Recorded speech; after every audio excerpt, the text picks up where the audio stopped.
Today on Reparations in Action. You know, what we're talking about, what is disrupting and making people so uncomfortable and tired of it, white people, is the resistance of African people.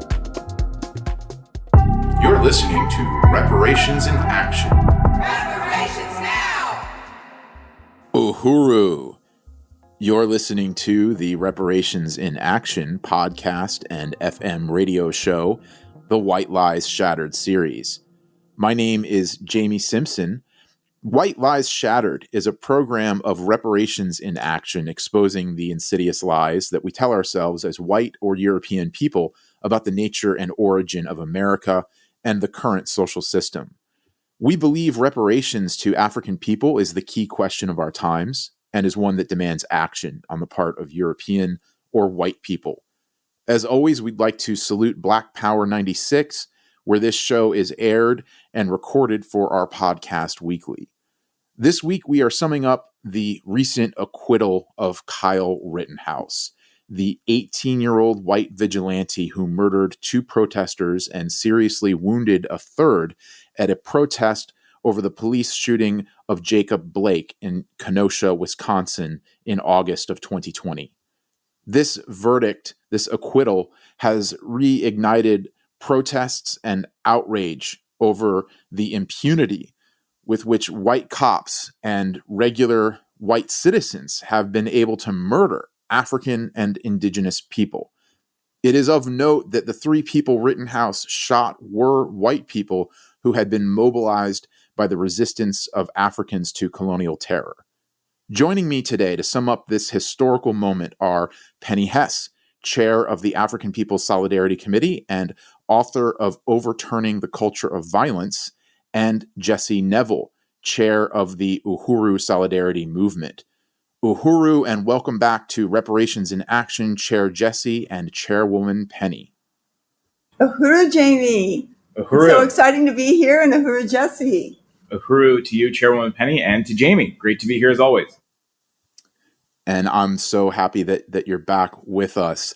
As a brief background, I just want to remind everyone that we are talking about the acquittal of the 17-year-old, at the time he was 17, who came out to allegedly defend property against protesters in Kenosha, Wisconsin. And this is where Jacob Blake Jr., an African man, had been shot 5 times in the back by police, and he was paralyzed by this shooting. This was an outrageous police shooting of yet another unarmed African person that happened just a couple of months after the mobilizations and uprisings that broke out in just about every city in the U.S. in response to the murders of Breonna Taylor, Ahmaud Arbery, and George Floyd. And we should also note that as we speak, the trial of Travis and Gregory McMichael and William Bryan in the murder of Ahmaud Arbery is wrapping up. Closing statements are being made in Georgia, and an almost all-white jury will deliberate on the outcome of that trial. So I wanted to start by just getting a general response from both of you to this acquittal of Rittenhouse and ask what you think people, especially white people who support liberation and justice for African people, and those who have been mobilized into political life and activism since the murder of George Floyd, what they should take from this acquittal that once again seems to have given the legal stamp of approval to white nationalist, vigilante colonial violence. And going forward, does this acquittal represent a serious threat to organizers and activists? And how should we deal with that threat? Thank you, Jamie. I would say that it's a perfect example of what Chairman Omali Yeshitela and the African People's Socialist Party define as colonialism inside the borders of the United States.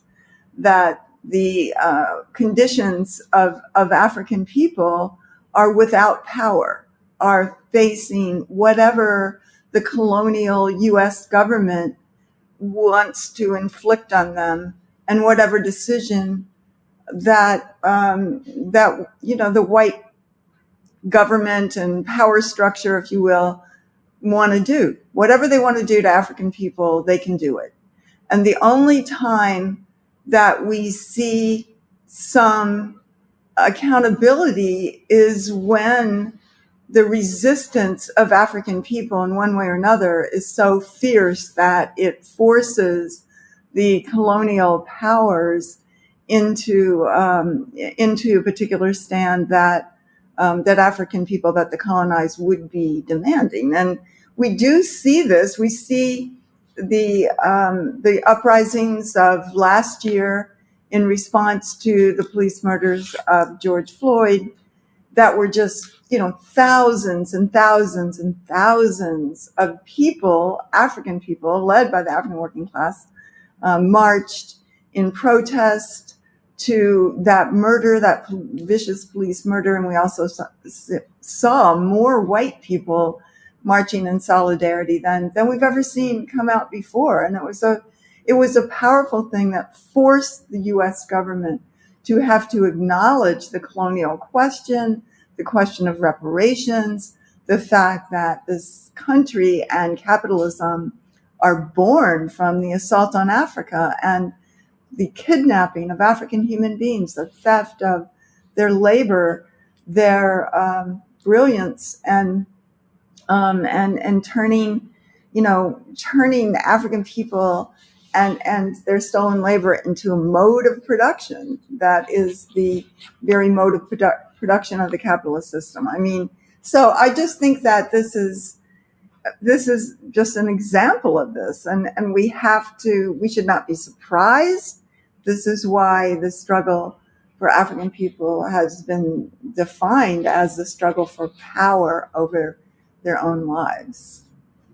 Jesse, what do you say about that? I totally agree with all of what you just said, Chairwoman Penny. And by the time this episode of White Lies Shattered airs on Friday, the United States will have just wrapped up the Thanksgiving holiday, which, as we know, is a celebration of genocide against the indigenous people and the theft of their land. And there's a direct connection between the colonial violence that is either obscured or openly celebrated on Thanksgiving and the case of Kyle Rittenhouse, which is that, as Chairman Amalia Shatella talks about, the colonial state in this country and globally, that instrument of organized violence and coercion that, is wielded by the colonizer to secure power and resources from the colonized, has always been a white people's state, a state that involves the enthusiastic and active participation of white civilians or the general white population who act as an extension of the colonial state. And this is also well documented in your book, Overturning the Culture of Violence. And, the whole history of the genocide against indigenous people, the enslavement and assault on African people, the lynchings, is the story of not just police and armies, but regular white people banding together with guns and knives and ropes and bombs, and functioning as the foot soldiers and shock troops of colonialism. And, Kyle Rittenhouse is no different. He's following in those footsteps when he travels across state lines into Wisconsin with the express purpose of protecting property during a time when African people are rising up and taking back what belongs to them. He was working with the police. I mean, they gave him water bottles. They slapped him on the back and congratulated him and thanked him for what he was doing. So, he is the police, and white people who want to stand in solidarity with African resistance and the struggle of African and colonized people for liberation should not be threatened or intimidated at all by what happened, but should feel further emboldened that we have to be organized, and we can't function as individuals. We have to be organized under the leadership of the colonized African working class, who have been bearing the brunt of this kind of colonial carnage and horror from day one, and who are organizing to fight back and take power, as was just stated. And we have to be organized under their leadership and as part of their strategy to bring an end to colonialism once and for all. Uhuru. And, adding to the tension of this moment, the intensity of this moment, along with the Ahmaud Arbery killers trial happening right now, the recent acquittal of Kyle Rittenhouse, the nation is reacting to Waukesha, Wisconsin, where there was what appears to have been an African man. I believe his name is Daryl Brooks, drove an SUV into about 40 people at a Christmas parade in this town. And there are at least 5 people dead. There are some 40 people wounded, many of them seriously. And, he was an African man. And this was a group of mostly white people. The right wing or reactionaries are comparing this to the Kyle Rittenhouse situation, and some see it as some kind of a response or retaliation for the acquittal of Kyle Rittenhouse. And again, we don't have really firm evidence on what happened and why. We can't speak to the motivation. It seems that that this person was coming away from some sort of altercation. The police have denied that they were chasing him, but we don't know. It's possible that the police were chasing him. All we know for sure is that this person slammed into a parade of mostly white people. How do we sum up the significance of that, and factor it into the overall picture of what's happening with colonialism right now? Well, I think that the thing that we have to look at is, as always, there is the colonizer and the population of the colonizer and the population of the colonized. Mm-hmm.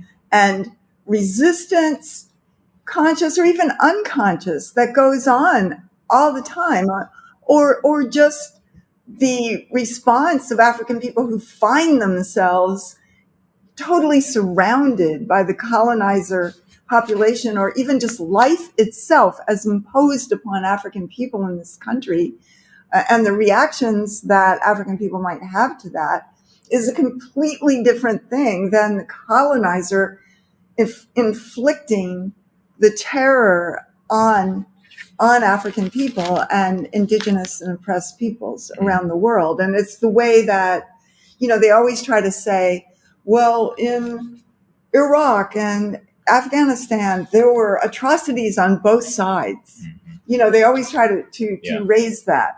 But no, all resistance of the colonized is justified. Yes. Regardless, it is all resistance. It is all viable resistance. Mm-hmm. And African people are fighting to be free. Like you're saying, I have no idea what the African man that's been accused in Waukesha had in his brain, or, in his thoughts. But we do know that colonialism is defined as an entire population backed up by a foreign and hostile state power oppresses another whole population for profit, mm-hmm. for, creating a pedestal upon which the entire colonizer population lives and gets the livelihood from this thing called a mode of production of capitalism, which is colonialism, enslavement, genocide, plunder, rape, and war. And, so this is always there. I mean, what was the year of Dylan Roof in Charleston? And just the constant hundreds of years of the terrorism against African people called lynching, the theft of African resources and housing, and things called redlining, and the mass imprisonment of African people, the police violence in which thousands are killed year after year after year by the colonial state. The resistance will continue, and it will deepen.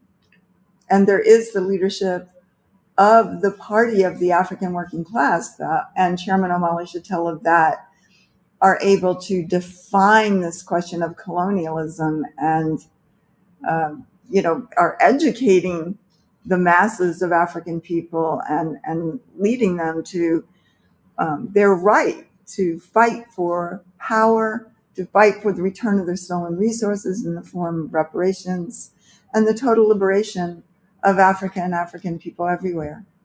Jesse? I unite totally. I mean, I don't have much to add except that, the only way to get out of the way and be on the right side of the question is to join in solidarity with the resistance of African people. That's the only possibility for a future for white people on the planet Earth, is to be in solidarity with the resistance and with the struggle of African people for liberation. So I totally unite with all of that. Thank you for those responses and for that clarity. It's difficult sometimes to remain objective in these times. I do appreciate you, Chairwoman Penny, for pointing out too that the African man, Darrell Brooks, I believe is his name, is the accused. We don't even know, right? We know what he's been accused of, but it's a very recent development. So we'll be keeping our eye on that and try to remember this is all happening in the context of colonialism. And as was mentioned earlier, we're watching the final arguments in the trial of Ahmaud Arbery's killers play out in Georgia.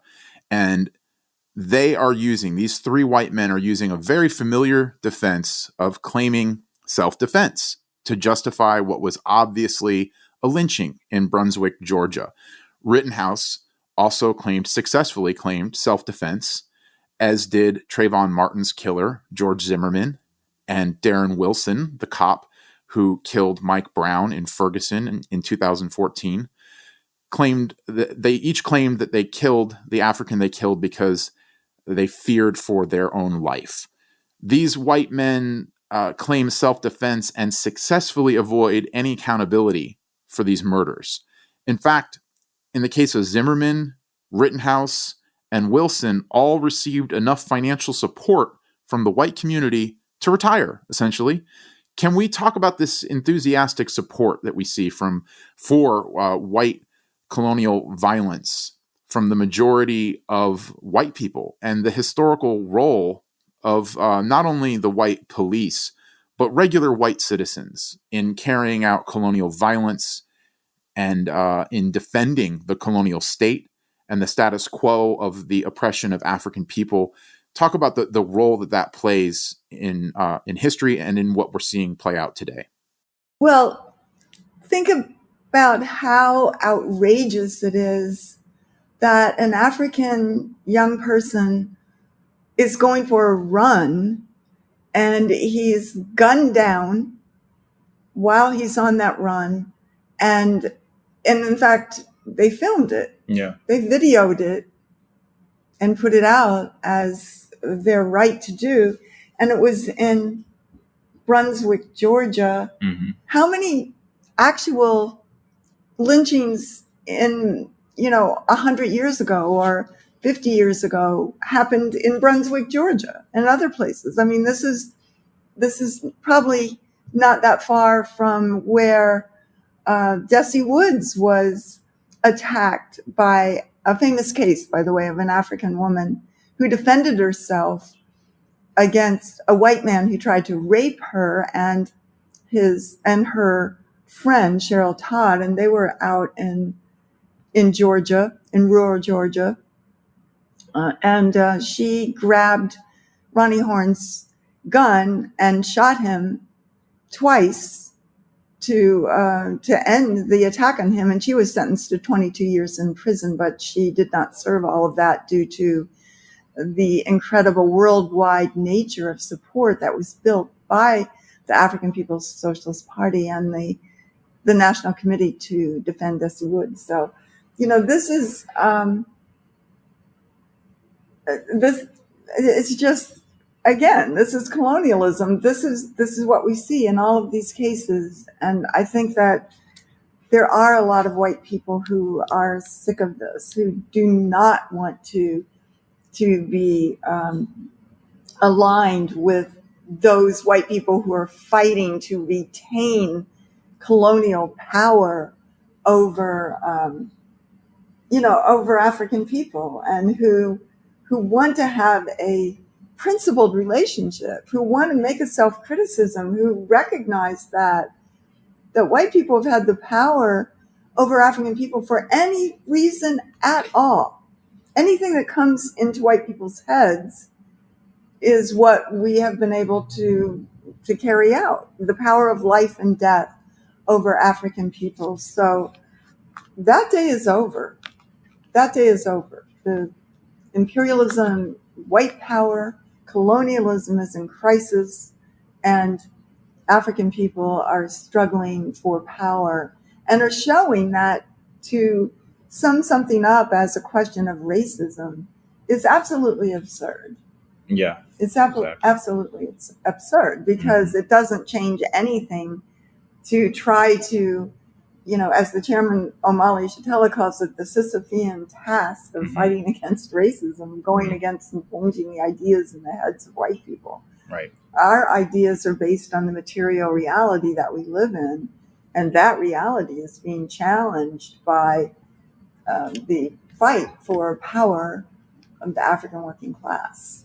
Yeah, I really appreciate that last point that you made, because I was thinking about that recently. Once you understand Chairman Omali Shatella's theory of African internationalism, and especially that point that it's colonialism, not racism, that we're looking at, which is different from what most of us are taught and what most of us learn. We learn to use the term racism to label any oppression of Black people or African people that we see. Oh, that's racism.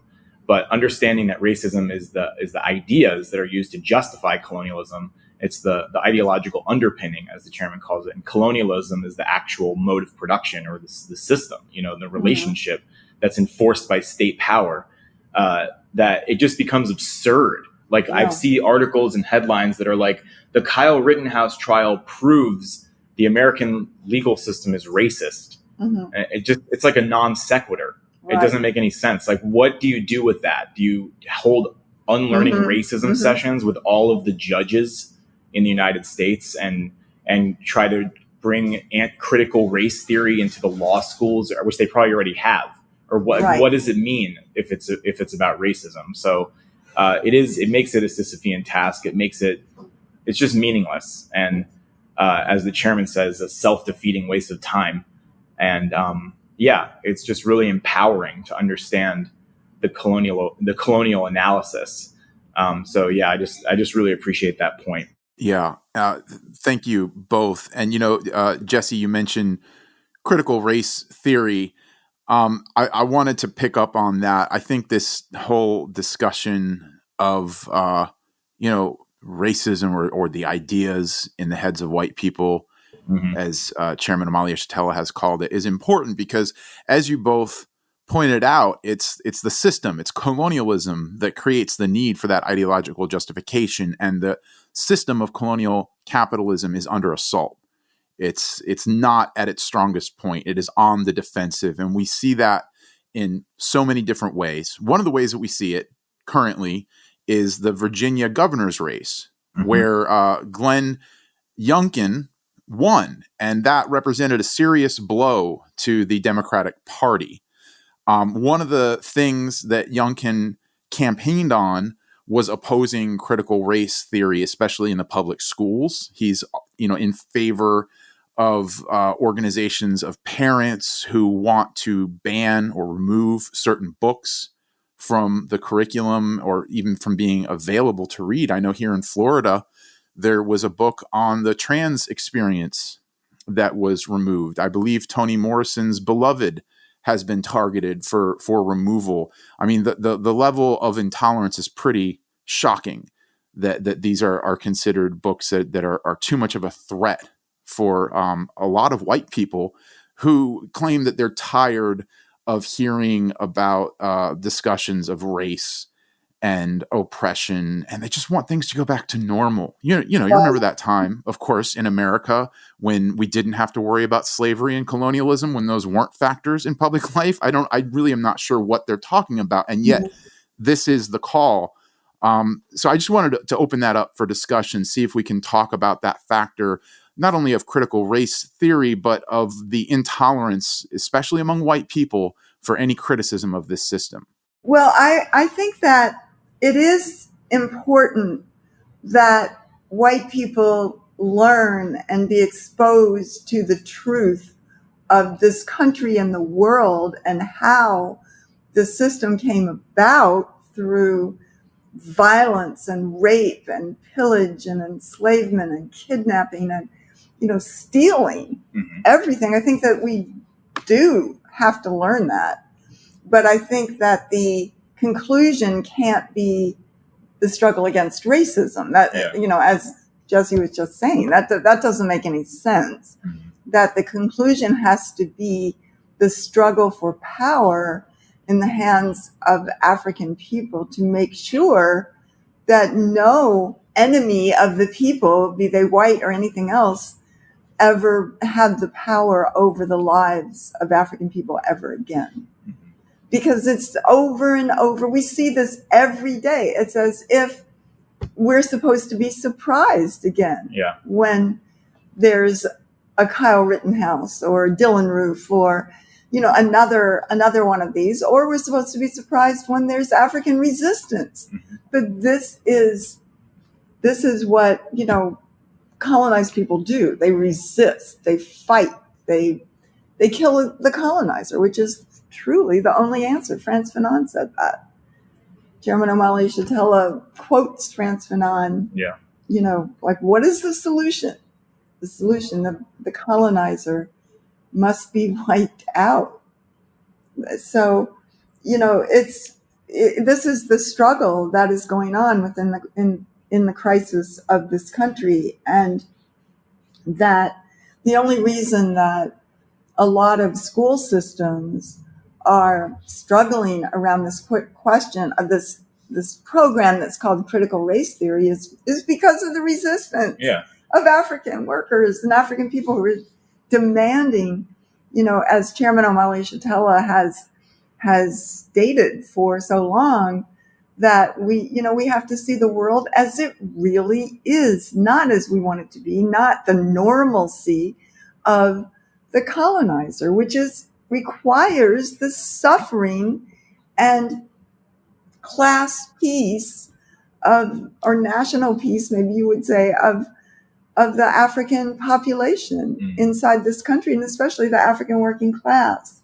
So going back to normal is, as the chairman used to say about peace, is peace on the plantation. It's that, what we're talking about, what is disrupting and making people so uncomfortable and tired of it, white people, is the resistance of African people. And I did hear or read that this Glenn Youngkin, that his son had been, called on to read in high school or college, Beloved, and was just feeling so upset about that and so,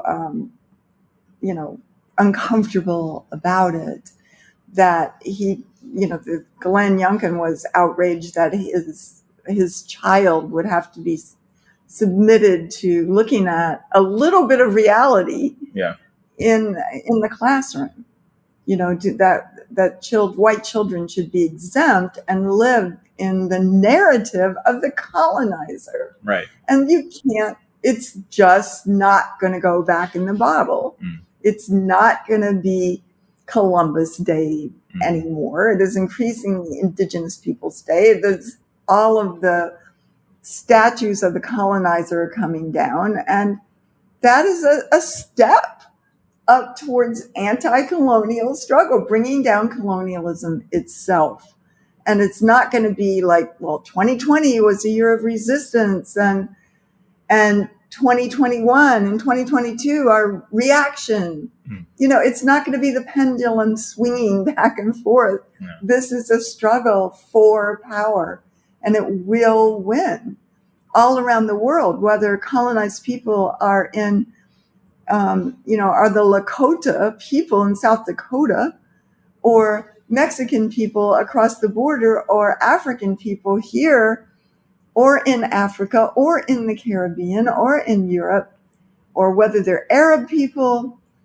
Anywhere in the world, oppressed and colonized peoples are fighting to overthrow imperialism once and for all, and to have political and economic control over their lives, over their peoples and societies, and over their resources.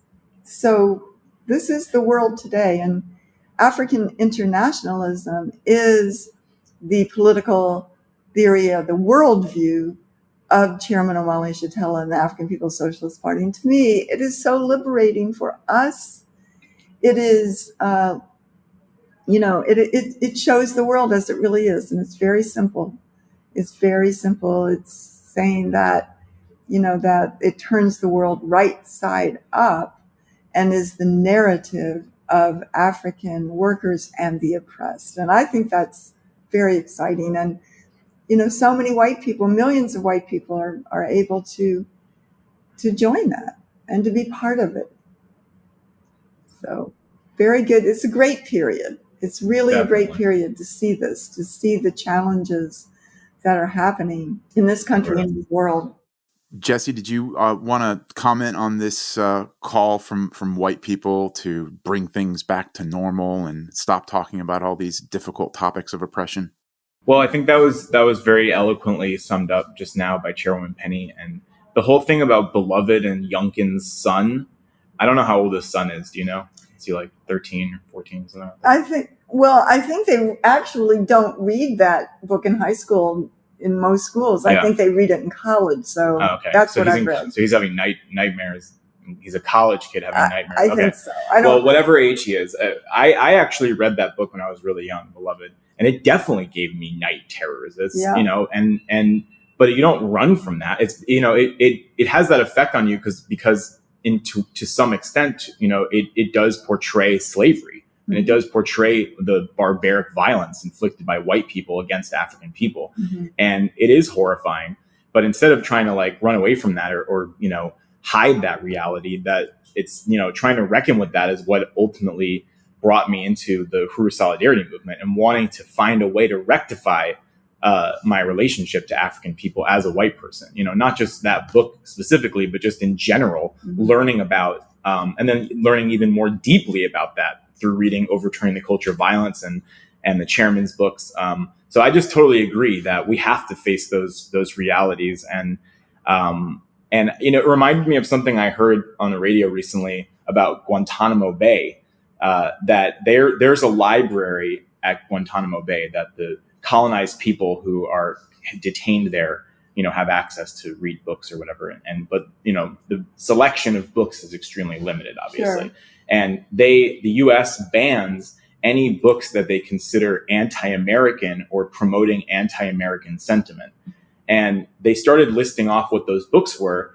And the first two that they named were The Narrative of the Life of Frederick Douglass. Wow. And Uncle Tom's Cabin. Whoa.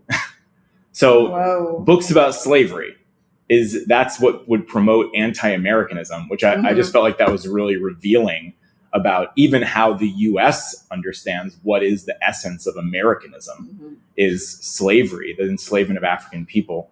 And, anyway, so it just made me think of that. And yeah, I mean, if these white people are freaking out about Beloved being taught in the universities, I can't wait until African internationalism, which I know some professors are teaching African internationalism in universities now. They are. Including Dr. Matsamela Odom, who was on our show a few weeks ago. So, I mean, the people who are freaking out now about critical race theory, their heads are going to explode when the more African internationalism ascends in the world. And it is, so yeah, it's very exciting. And I agree. It's a great period. It's a great time to be under the leadership of the African People's Socialist Party. building the movement for reparations. Uhuru. Uhuru. Wow. Well, Chairwoman Penny Hess and Chair Jesse Nevel, thank you so much for joining us today on Reparations in Action to sum up these pressing issues in a time of the decline of colonialism and the victory of the African Revolution. And I want to thank everyone out there who tuned in today to Reparations in Action. My name is Jamie Simpson. We'll see you next time. You're listening to Reparations in Action. Reparations now! This has been an episode of Reparations in Action, the White Lies Shattered series, a biased podcast of white solidarity with Black power. My name is Jamie Simpson. This episode was engineered by Marcel Marius, who also composed our theme music. The show is researched and produced by Penny Hess, Jesse Nevel, and Lisa Watson from the Black Power 96.3 FM studio in St. Petersburg, Florida. A shout out to Akile Anayi and DJ Eddie Maltzby, as well as the entire Reparations in Action team, Sandra Forrest, Johan Bedingfield, Amanda Carlozzi, Kyle Weiss, Marissa Ricchetti, Ali Aiello, Alana Woods, Declan Keller, Hallie Murray, and Sarah Rittersbach. If you liked what you heard today, you can go to Apple Podcasts and rate this podcast. If you have questions, comments, suggestions, please email them to us at ria@blackpower96.org. Special thanks to the African People's Socialist Party's chairman Omali Yeshitela, without whose leadership and theory of African internationalism, none of the understandings presented on Reparations in Action would be possible. Thank you for tuning in. We'll see you next week.